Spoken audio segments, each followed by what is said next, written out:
शोकाकुल बंधू आणि भगिनींनो आणि कार्यक्षम असं नेतृत्व यांचं परवा आकस्मिक अपघाती असं गेलेले आहेत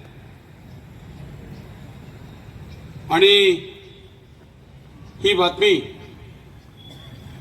खरं तर मी राजेगावला नारळ फोडण्याच्या कार्यक्रमाला निघालो होतो आणि सर्वसाधारण 9च्या दरम्यान मी चौफुलेच्या तिथे आलो होतो आणि तिथंच मला योगेश भैया जगतापांचा फोन आला की असं असं विमान कोसळले, दादा त्याच्यात आहेत आणि विमान पेटले आणि गेलेत दादा. आणि मला अक्षरशः माझं हृदय इतकं भरून आलं, मला सहनच व्हायला, मला ऐकूच वाटायला, इतकी परिस्थिती माझी बिकट झाली. आणि मी मग आता तिकडे म्हणलं जा चला डायरेक्ट जावा, तर सगळ्यात पहिला मी त्या मेडिकल याच्या कॉलेजमध्ये तिथं जाऊन पोचलो मी. आणि मग ती सगळी परिस्थिती पाहिल्यानंतर एक अर्ध्या पाऊण तासांनी ते प्रेत तिथं आलं, ते पाहिलं सगळं, माझं डोकं पार हँग झालं तुम्हाला सांगतो. आणि म्हणून दादा हे कसं व्यक्तिमत्व होतं हे दादांचा एक किस्सा सांगितला की 89-90 ला मी पुणे जिल्हा बँकेचा चेअरमन होतो आणि गुलटेकडीला ऑफिस होतं. मला दादांचा फोन आला की मी अजित पवार बोलतोय, मी पवार साहेबांचा पुतणी आहे, माझं एक काम आहे, मी आलं तर चालेल का? तर मी म्हणलं या तुम्ही. आणि मग त्या कामासाठी म्हणून ते आले. साहेब त्यावेळेस मुख्यमंत्री होते राज्याचे. आणि मग बसल्यानंतर चहा पाणी झाला आणि चहा पाणी झाल्यानंतर त्यांचं काम बी झालं, कामही करून टाकलं. आणि मग त्यांना सहज मी विषय काढला असा, ते फक्त काटेवाडीचे ते भवननगर कारखाना आहे ना तिथं डायरेक्टर होते. त्यांना सहज विषय मी काढला, तुम्ही बँकेवर का डायरेक्टर म्हणून येत नाही? तर ते त्यांनी जरा मला थोडे ॲडव्हान्टेज घेतले, नाही जमत, असं नाही तसं नाही, अमकं नाही तमकं नाही अशा पद्धतीनं.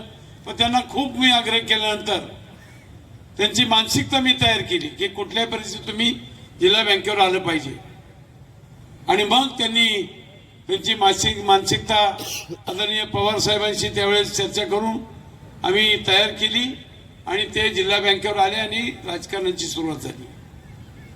आणि म्हणून सगळ्या भाषणामध्ये हे कालपर्यंत ते सांगत होते, राज्याच्या कुठल्याही भाषणामध्ये त्यांनी सोडलं नाही की रमेश आप्पा थोरातांच्यामुळं मी राजकारणात कसा माझा प्रवेश झाला.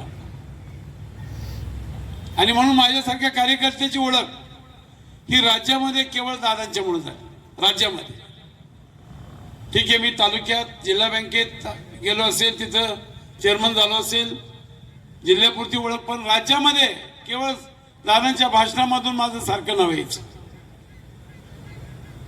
दादांसारखं तुम्हाला सांगतो, मला आता 51 वर्ष चाललंय राजकारणामध्ये. 51 वर्ष राजकारणात चाललंय. मी गावचा सरपंच सुरुवातीला झालोय, मला खास खलग्यात चढ उतार सगळं माहिती आहे. परंतु माझ्या आयुष्यामध्ये तुम्हाला सांगतो, एवढा शिस्तप्रिय नेता, एवढा धाडसी नेता आणि एवढा काम करणारा नेता मी माझ्या आयुष्यामध्ये आज तागायत 51 वर्षामध्ये पाहिलेला नाही. त्या माणसात एवढी धमक आणि ताकद. एकदा एखादं काम करायचं म्हणलं तर एक घाव दोन तुकडे. आणि म्हणून मी स्वतः डोळ्यानं त्यांनी केलेली कामं पाहिलेली आहेत. म्हणजे पुणे जिल्हा परिषद कशी होती, त्या जिल्हा परिषदचं ऑफिस बघा, ससून रुग्णालय कसं होतं ते ससून रुग्णालय बघा, कलेक्टर ऑफिस कसं होतं ते कलेक्टर ऑफिस बघा, सर्किट हाऊस कसं होतं ते सर्किट हाऊस बघा. ही दिसणारी कामं ही दादांच्या शिवाय होऊ शकत नाही. त्या माणसाच्या मनामध्ये एखादी गोष्ट आली की ती एक गाव दोन तुकडे. एक काम करण्याची फार मोठी दमक आणि शिस्त फार आहे तुम्हाला सांगतो.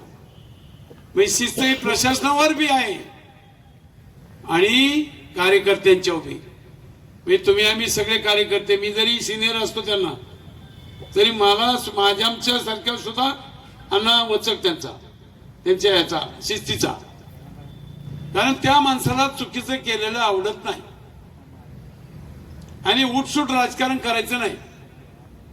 आलेल्या प्रत्येक माणसाला ते न्याय देत होते, कुणाच्या अन्याय करत नव्हते. हे मी जवळून पाहिलेला कार्यकर्ता आहे. त्यांच्याकडून खूप काही शिकण्यासारखं होतं आणि म्हणून गेली 37 वर्ष मी आणि ते एकत्रित आहोत. आणि म्हणून 37 वर्षामध्ये माझ्यासारख्या कार्यकर्त्यांनी सुद्धा अनेक त्यांच्या गोष्टी आत्मसात केल्यात आणि ते आत्मसात करून पुढे जाण्याचा, त्यांच्या पावलावर पाऊल ठेवून पुढे जाण्याचा प्रयत्न माझ्यासारख्यांनी सुद्धा केलेला आहे. आणि असं एक आगळं वेगळं व्यक्तिमत्व या राज्यातलं, जिल्ह्यात नाही, हे राज्यात तुम्हाला सांगतो. मी ना 51 वर्षातल्या माझ्या अनुभवाने सांगतोय.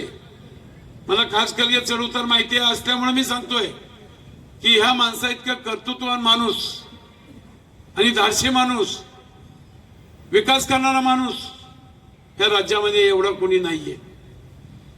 आणि म्हणून आकस्मिक हा माणूस तुमच्या आमच्यातनं निघून जाणं हे अख्ख्या महाराष्ट्राला तुम्हाला सांगतो फार मोठी सल आहे. सल प्रत्येक माणूस त्याचं हृदय हुळहुळ करतंय.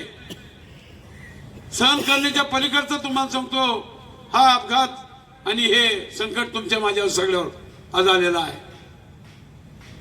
आणि म्हणून या ठिकाणी गेली 2-3 दिवस मी असेल, वैशाली असेल, आम्ही 3 दिवस झाले तिथं जाऊन बसतोय. आजही गेलो तो, आजही 2-3 तास तिथं घालवलेत. परवा 2-3 दिवस 8-9 तास बसलो होतो. कारण वाईट वाटतं या गोष्टीचं की एक काम करणारा माणूस आणि सर्वसामान्य लोकांची तडकाफडकी कामं करणारा माणूस आज तो तुमच्या आमच्यात निघून गेलेला आहे. त्याची फार मोठी उणीव तुम्हाला मला सगळ्यांनाच भासणार आहे. आणि म्हणून या ठिकाणी आता सगळ्या वक्त्यांनी सांगितलंय की दैवी सत्तेपुढे इलाज नसतो. जो माणूस जन्माला येतो त्याचा मृत्यू ठरलेला असतो. त्याप्रमाणे दादा हे तुम्ही आमच्यातनं आकस्मिक गेलेला आहे. आणि म्हणून दादांचं कुटुंब असेल, दादांचे जे आचार विचार असतील, ते आचार विचार आणि कुटुंब यांना पाठिंबा देणं आणि त्यांचे आचार विचार आणि त्यांची शिस्त तुम्ही आम्ही सर्वांनी आत्मसात करून कुठेही आपण कोणी कमी पडता कामा नये. त्यांना कुठेही, कारण वर बसल्यावर सुद्धा त्यांना कळतात गोष्टी सगळ्या की काय चाललंय काय नाही ते. आणि म्हणून आपण आपली शिस्त ही पाळून तुम्हाला सांगतो आपण कुठल्याही परिस्थितीत दादांचे आचार विचार हे अतिशय सदृढ करण्यासाठी सर्वांनी प्रयत्न करावेत. महेशांनी आता जी गोष्ट सांगितली की 22 तारखेला महेशांचा फोन झाला आणि त्याच्यानंतर मलाही फोन आला की असं असं जेवणाचा कार्यक्रम ठेवलाय आणि तुम्ही सगळेजण या. खरं लक्षात घ्या, म्हणजे एवढे दिवस गेले आणि 22 तारखेला म्हणजे त्याच्यानंतर 23, 24, 25 ते दौऱ्यावर होते. परंतु 22 तारखेला आम्हाला त्यांनी बोलवावं, जीव घालावं. त्या दिवशी गणेश जयंती होती, सोहेल भैया होते. दादा म्हणाले सोहेल आज तुला व्हेज खायला लागते, गणेश जयंती म्हणून.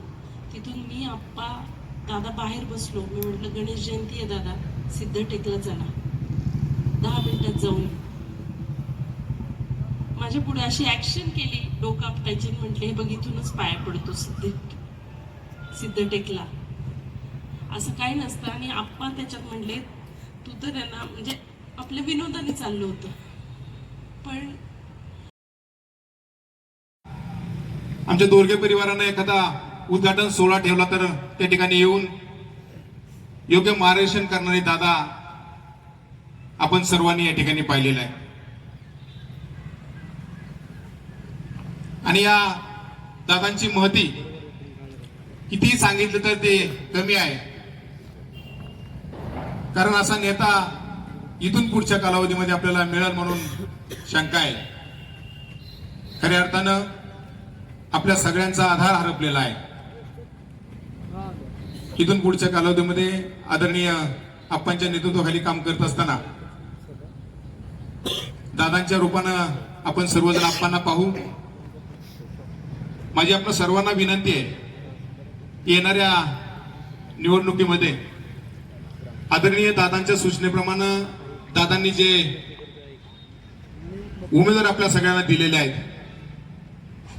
ते सगळ्या उमेदवारांना या ठिकाणी विजयी करावं. खऱ्या अर्थानं हीच श्रद्धांजली आपल्या दादांना ठरेल. मी अजून एक विनंती आपल्या सगळ्यांना करतो, इथून पुढं कुठल्याही रॅली होणार नाहीत, मोठ्या सभाही या ठिकाणी होणार नाहीत. हा प्रदेशवरून आणि जिल्हा राष्ट्रवादी काँग्रेस पार्टीकडून आपल्याला या ठिकाणी सूचना आलेली आहे. प्रत्येक उमेदवारांना या ठिकाणी विनंती आहे की आपण घरोघरी जाऊन प्रचार करावा, गोंडी बैठका घ्यावं, मोठ्या सभा या ठिकाणी होणार नाहीत अशी या ठिकाणी मी सूचना तालुका राष्ट्रवादी काँग्रेस पार्टीच्या वतीने सर्वच उमेदवारांना या ठिकाणी करतो. 82 साली कारखान्यातनं सुरुवात केली, 1991 साली खासदारकीची निवडणूक केली, बँकेची सुरुवात केली. प्रशासकीय काळामध्ये 36 वर्षाच्या काळामध्ये महाराष्ट्रामध्ये इतकं काम केलं, जेवढे मंत्रिमंडळात जेवढे मंत्री असतील त्याच्या 50% काम दादांनी एकट्यांनी केलं. आपण दौंड तालुक्यातले प्रत्येक गावातनं आलेले माणसं आहोत, प्रत्येक गावामध्ये काम केलेलं आहे. दादांच्या जाण्यानं दुःख होणं साहजिक आहे. त्यांच्या मागं पवार कुटुंबाच्या मागं आपण खंबीरपणे उभं राहिलं पाहिजे. तसंच तालुक्यामध्ये आप्पांच्या मागं आपण खंबीरपणे उभं राहिलं पाहिजे. दादांनी आयुष्यामध्ये माणसं हसत हसत हसवली, पण जाताना रडत गेली. आणि त्यांच्या जाण्यानं त्यांना श्रद्धांजलीपर आपण वाहत असताना घड्याळाच्या चिन्हावर सगळ्यांनी बटन दाबून सगळे उमेदवार विजय करावा, खरी श्रद्धांजली ही अर्पण होईल. त्यांना भावपूर्ण श्रद्धांजली होतो आणि थांबतो. रामकृष्ण.